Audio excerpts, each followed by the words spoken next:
Kansas City. Welcome to SportsBeat Live, our weekly conversation about the Kansas City Royals with the folks who cover them and know them best.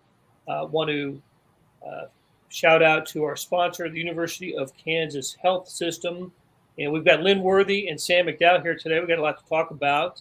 And one thing we're going to talk about today at some point are the Royals' new City Connect uniform. So I want to put the call out today. Send us your questions and comments, as always. But let us know also, what do you think of the new unis that the Royals are going to wear? I believe it's just Saturday in their home game against the New York Yankees. Let us know what you think about those.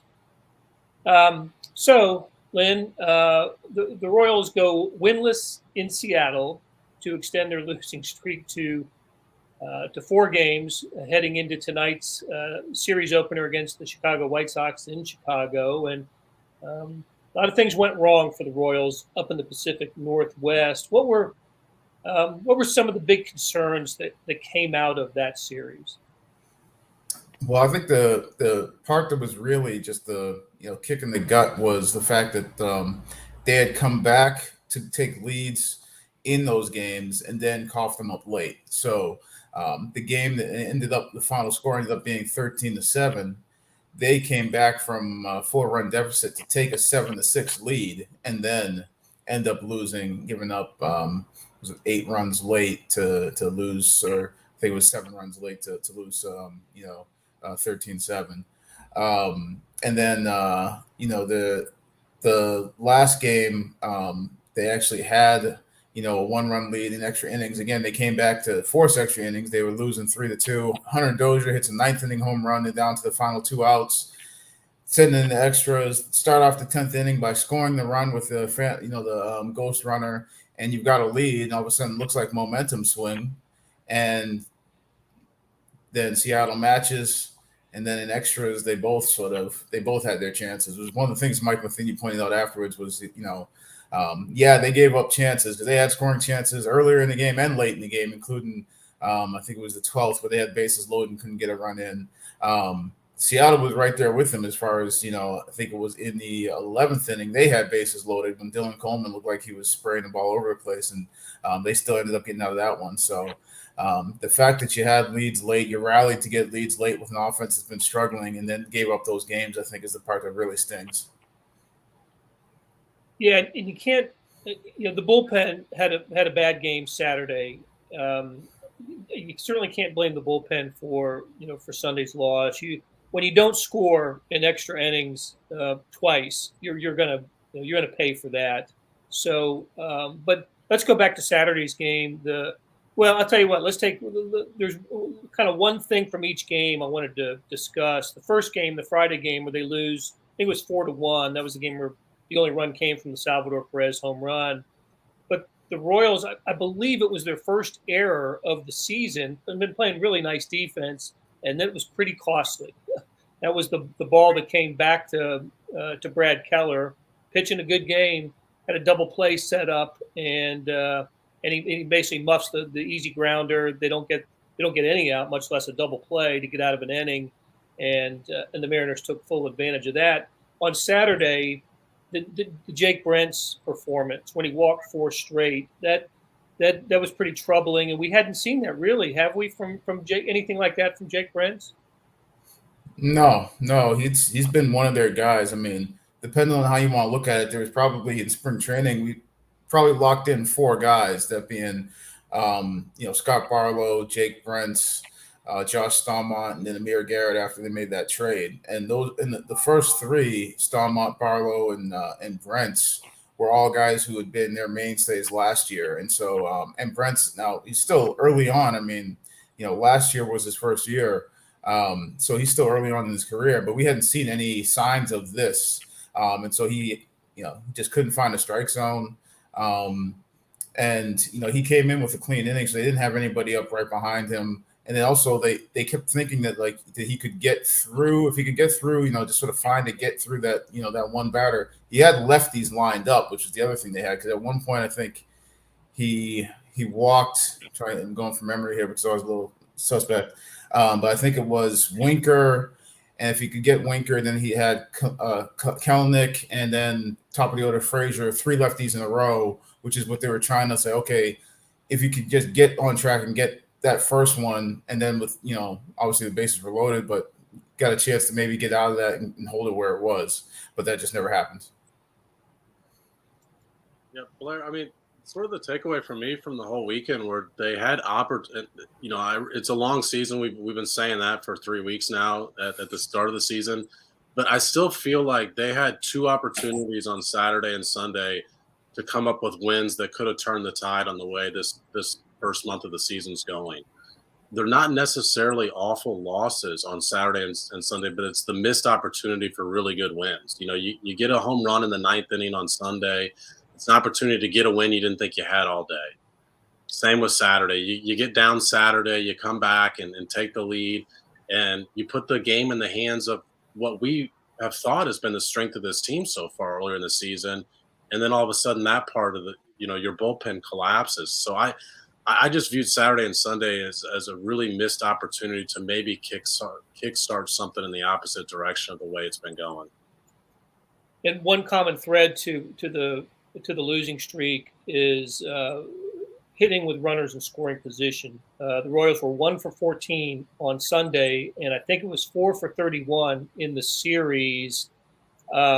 Just awful stuff. And Whit Merrifield struck out 4 times on Sunday, including, I don't know how many guys he left on base, but it was a bunch, right? And Lynn, you had an opportunity to speak with Whit Merrifield after the game on Sunday. I thought this was such a good conversation and a good insight into Whit Merrifield and where he is right now and what he's thinking. That when our producer Monty Davis and I were putting together the show, I thought let's just run the whole thing. I mean, there's 3 minutes and 37 seconds of Whit Merrifield discussing his the troubles of not only that day but of the season for him so far. He's hitting under 150. So let's hear from Whit Merrifield right now. Like I said, settle in. It's about 3.5 minutes. But I thought it was really interesting and good insight from Merrifield. Yeah, it was a bummer. After Dozier's homer, it would have been great to win that one. But didn't do enough to win, and it's what it is. You feel like it's just breaks that aren't happening for you guys, or is there, guys pressing right now just because things are starting to, or I guess some of the struggles are starting to pile up a little bit? I mean, I don't know. It's probably a combination of both. Guys want to win, and we haven't been winning as much as we wanted to, and obviously we haven't scored many runs, and so we're pretty cognizant of that as an offense, trying to do better, and but there's some bad luck mixed in as well. So just got to keep working, keep learning, keep adjusting, and try to get better every day. That's all you can do. Well, I mean, it's a hard game, and if we can keep putting ourselves in positions to win games, I think we'll be in good shape. Today just wasn't meant to be for us, but we put ourselves in position to win, and like I said, if we keep doing that, I think we'll be pretty happy with where we're at the end of the year. I think today was. It's easy to look at today because I struck out 4 times and look at my numbers and go, well, he's really struggling. And really, just look at this series in general. I had 9 good at bats out of, I don't know how many at bats I had, but I had 4 the first day, 3 the second day, and 2 today. And even going back to the Cleveland series, I can think of 3 diving plays, 3 line outs, 2 balls off the pitcher and went right to the shortstop. And then go, I can do this for the whole year. So it's easy to look at today and go, oh, he's struggling. When really I keep reiterating to the coaching staff, I feel really good. It's just hasn't come yet. But fortunately, got a little bit of a track record at this point, and I got all the confidence in the world in myself. It's just a matter of doing more to help us win. That's what's really frustrating to me. Is not doing much offensively to help us win right now. And I know I could do more. And when you're not getting results and you feel good, it's a little frustrating. So it's a long season though. We'll stick with it and we'll be just fine. So don't you worry, Lynn. It's hard to get away from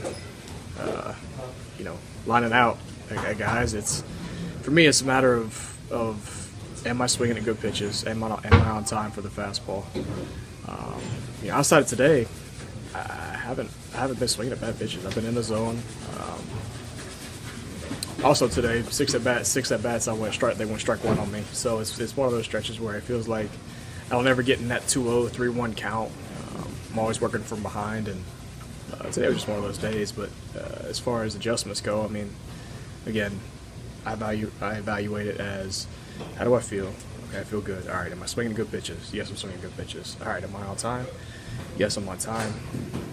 So it's just a matter of sticking with it. You can get in trouble when you look at it too much and get too caught up in results. So I'll be just fine, I promise. Don't you worry, Lynn, was the message I got after that. Hey, I love that. I really did. I mean, for a player to have the game that he did, 4 Ks, and to stand in his locker and discuss what the issues are. Total respect for Whit Merrifield for doing that. And first of all, Lynn, he's that kind of guy anyway, right? Yeah. I mean, he's the guy who, if things are going bad and nobody really wants to talk, I mean, he's gonna stand there and answer your questions, So that was never really a doubt in my mind, but I wasn't sure, how candid he would be about, just how the slow start he was off to, and he dove right in and brought up the fact that he struck out 4 times that day. I mean, it wasn't obviously a secret, but wasn't sure he was going to, dive right into it, but he did. And it was interesting to me, just in some ways it reminded me a little bit of last year when we started talking to Dozier about some of the struggles he was having. He started talking about how he wasn't looking at stats. He was talking about quality at bats, contact, things like that. And Whit wasn't exactly in that same sort of tone, but it was similar in that he was, he's not evaluating just on was the hit or an out. He's talking about, the type of contact he made. Guys make a diving play. Does that mean he had a bad at bat? He lines out and it's right at somebody. Does that mean he had a bad at bat? Plus, if there's a more confident guy in that clubhouse than Whit, I'm not really sure who it is. So I mean, he's not going to be rattled by a slow start. What'd you think, Sam? You've been talking to pro athletes for a while. That was pretty honest. Yeah, and when you look at his advanced metrics, there's some truth to what he's talking about. I think his expected batting average, based on how hard he hits the ball, is 246. So, one, that's still not where Merrifield needs to be. He needs to be better than 246. But 2, he's not even at 246. So he's right that he's hit into some bad luck. But he's not driving the ball with the same regularity that, the last 3 full seasons of Whit Merrifield, he's hit at least 40 doubles all 3 seasons. I'm not counting the COVID season.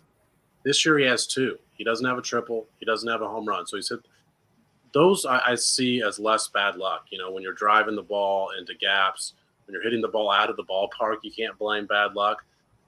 So I think it's a mixture of something he's going through, but also the piece that he mentioned is absolutely correct. His hard hit percentage, his sweet spots percentage, all those things that are the advanced metrics that I know a lot of people don't like to hear when a guy's struggling. But that's why when he says he's still confident, there's some reason to still be confident, to feel like he's still taking some good at bats. Having said all that, I'd put a bow on the comment by saying his at bat on Sunday with the bases loaded in extra innings was horrific. And, you could point to that as the key at bat and the reason they lost that game. Yeah. I thought it was interesting. One of the interesting comments that I heard him make was, in the Mariners series, he had 9, what he considered to be 9 good at bats. Yeah. And what was he? How many? I don't know how many hits he ended up in the series, but 1 or 2. I just don't. I think it might have been 2, just going off the top of my head, because I think there was he had a hit. I'm trying to remember which day it was, but there was a day that he had a hit that I remember tweeting it out that he had been 1 for I'm trying to remember what the number was, but it was a one for a lot going into that one hit. Yeah, he was 2 for 15 in that series. He actually had a hit on Sunday, the day they started him out with 4 strikeouts. But yeah, when you look at it, I mean, he's what 20,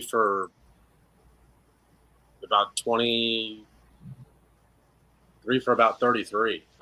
So when you look at his last 8 games, And they've moved him out of the top of the batting order, which was the first for.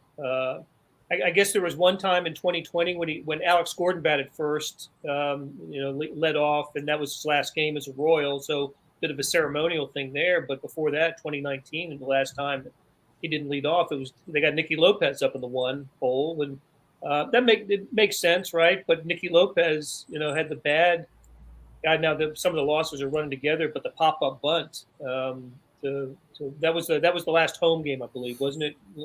Against the Twins when they lost the 1-0 game. So we're gonna continue to see that, don't you think? Though, Nicky Lopez in the one. I think so, just because of how well he's been hitting and how often he's been on base, and the idea is to have somebody with that who's going to get on base regularly, set the table, and also be on base in front of potentially Sal Perez and Benintendi, whether he's 3 or 4, is another guy who's been getting on base but also been coming through with hits. So get somebody on base in front of those guys.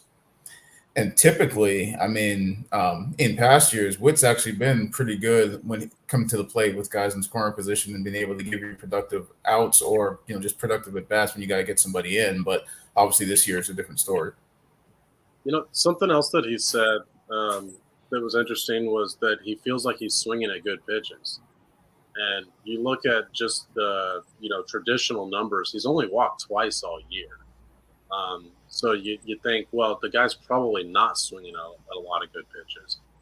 But he's seen a considerable more amount of strikes this year than he ever has in his career. Pitchers are – I mean, he mentioned also to Lynn that first pitch strikes every time on Sunday. He's seen a lot of that.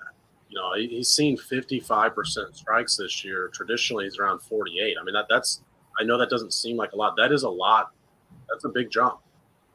So pitchers are throwing him more strikes than they have in the past. He's not making contact as frequently as he has in the past. So, that's one thing about it. But, it's just interesting when he mentions pitch selection and you look at the 2 walks and you say, well, probably not. But he's just seen a heavy dose of strikes right now, pitches in the strike zone. Yeah, and he's not a high walk guy typically compared to most guys out of that leadoff spot. Like he's up there swinging, so doesn't pile up a whole lot of walks like a Benintendi or one of those types of guys. But let me reintroduce you guys. We're talking Royals baseball on SportsBeat Live with beat writer Lynn Worthy and columnist Sam McDowell. Okay, just a couple little bookkeeping items, Lynn. What Salvador Perez's hand looks like he's going to be okay, does it not?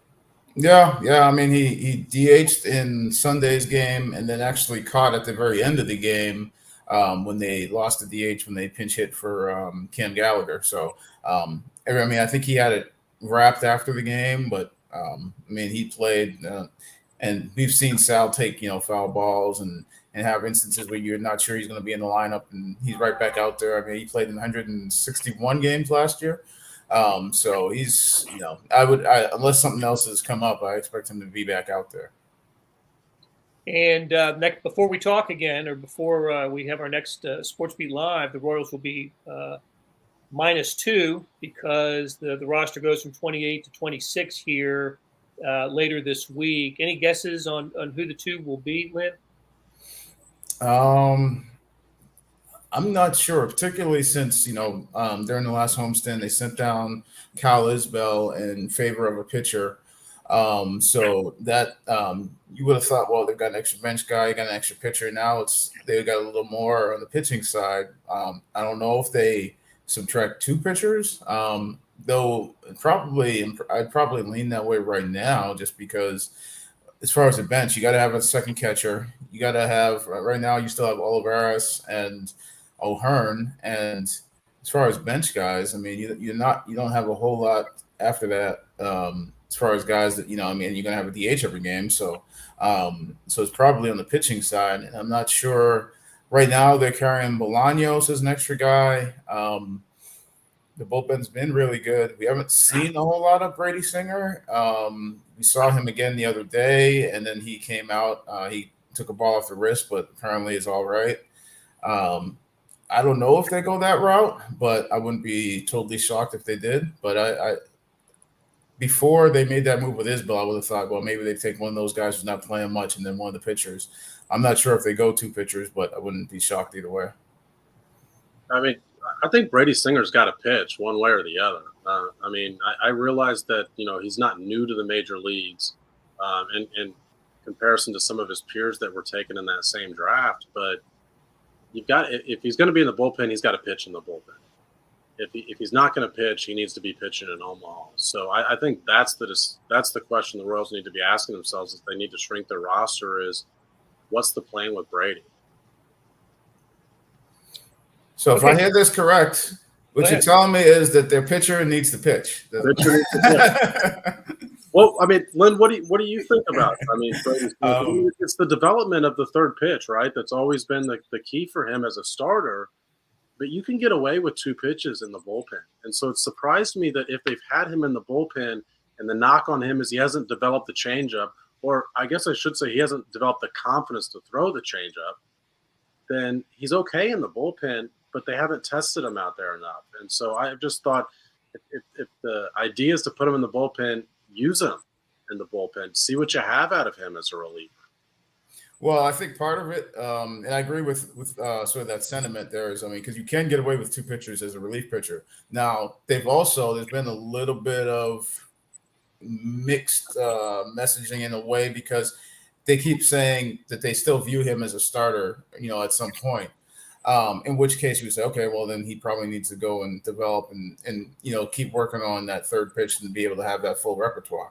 At the same time, a circumstance came in where he pitched in that one game, pitched 3 innings, I think. So he was going to be down for multiple days. And so they already knew that him and Kowar both were going to be down for multiple days. When Payams came back, one of them was going to go down. They decided to send Kowar down. And then he would have probably almost assuredly pitched out of the bullpen that Sunday game that got rained out, because I think after the fact, we'd been told that multiple of their guys were going to be unavailable. So I think they might have been without maybe Stallmont and Barlow or Stallmont and Brent, 2 of their 3, if not 3 of their main guys were probably going to be down. So he probably would have pitched that day, but there was no game that day. So then by the time you come back, you got everybody ready to go. So that's where circumstance comes in. But there's also that weird thing where they say he's a bullpen guy, but they also want to keep him stretched out, that in theory he could still give you multiple innings and starts. And that balancing act, I think, is still a work in progress as far as how exactly that works. How do you stay stretched out? How do you still be able to, give short outings, but then also be on a regular schedule where you can give multiple innings if needed? I talked to him the other day a little bit pregame. He said, yeah, he felt like he could give multiple innings if he needed to, but it's still been, a work in progress trying to figure out how to stay sharp, be ready to go at any moment, and then give multiple innings. So I think that's why I wouldn't be surprised if they decided roster gets shrunk, he goes back down. You can get him on a set schedule and sort of have a set plan as opposed to where it's sort of up and down thing right now. Makes sense. Larry, glad you can join us. Steve, hope the buffering and lagging issue has been corrected. Okay, let's make a fashion statement. The Royals are doing that. I believe it's just Saturday's game. Is that your understanding, Lynn? Just the City Connect uniforms are just for the Saturday game against the Yankees? I think so. I'll double check. Pete Gradhoff wrote about it, and we'll certainly have his link attached to the story that we have about this. But let's show everybody, if you haven't seen them, this is what the City Connect uniforms are going to look like that the Royals will wear at Kauffman Stadium on Saturday. So what do we have here? The KC, of course, is an homage to the City of Fountains, and it sort of runs down. The arms are folded, so you can't see that the K is kind of running down the uniform. looking like a fountain. There are other little. Here we go. Thank you very much, Monty. So you can see the crown and the sea that separates the sea, and of course the cap is also different. Color scheme same. The powder blue sleeves and the dark blue jersey top. Royals have worn dark blue before, but anyway, I just want to get your guys' opinion on these. I'm not a big uniform person. I know people who are, and they're just they've given it a sort of a general thumbs up on this. And those of you watching us, let us know what you think. Like, dislike. I'd be curious to know. I think it's always fun when baseball changes it up a little bit, and not every major league team has done this, has gone to the City Connect. I guess they're all going to do it at some point over the next couple of years. But this is the second year of this, and the Royals are one of the teams doing it. So, Sam, we'll start with you. What do you think of those unis? Well, I'm in your camp, Blair. I've never made a huge deal out of uniforms, but I do think these are pretty sharp. I like just that it. If you're from Kansas City, you see all the visuals. I mean, they represent the city. The fountains getting involved in the logo, I think, is really cool. I like the logo on the chest more than the logo on the hat. I wish they had included the crown and the logo on the hat as well, because I think that's a really cool tidbit. But yeah, I think the color scheme's cool. I think the logo's cool. I think they're pretty sharp uniforms. What say you, Lynn? Yeah, I mean, I think as far as uniforms go, I guess I've been more into the uniform thing on the football side, because then you got the different helmets, and so you got sort of different layers that you can sort of mix and match on that. But as far as the City Connect ones, I think for a one-off, I really like it. If it was the everyday uniform, I don't know. I think that different shade of blue, that darker blue, I'm not sure. I think it gets a little too far away from sort of the traditional Royals look. But I do like the fountains incorporation. I think from what I've seen on Twitter, and Twitter is always a accurate indicator of what the people think. I think there's been some sentiment that they would like to see some more of the powder blue. And obviously, you see it in there. It's I think it was the belt and the undershirts, but in the actual uniform, I think there's a lot of people who are very big fans of that powder blue look. But like I say, for a one-off, I think it's cool. It's just a little far away from the everyday thing, but I think that's cool for a one-off as opposed to an alternate uniform. You guys remember seeing the when Seattle did not a turn back the clock, but turn ahead the clock game back in 25 years ago. Lynn, you probably haven't seen these, but Sam, do you remember what the Royals wore that day? Yeah, yellow. Yeah, a yellow top with the Royals crown logo on the chest. So it was bizarre, and I think it was just a one game thing, and I think A-Rod hit a 3-run homer in that game for the Mariners, and the Royals ended up losing up there. So. Good for the design was nice, and I do like the spirit of the City Connect, right? Trying to incorporate logos and pay tribute to your city, and so they'll sell a lot of merchandise. That's for sure. Nike sponsored. You saw the swoosh on the jerseys. They'll get a lot of gear will get sold this weekend with the new uni. So okay, Kerry weighs in. City Connect unis are nice, even though they aren't powder blue. So yeah, we've heard that. Wish these guys were playing well enough that we had more to talk about than uniforms. That's why we saved it for last, so we could get in the issues that the Royals are having. Okay, 3-game series with the White Sox begins tonight. Is it Daniel Lynch going against Dallas Keuchel, I think, Lynn?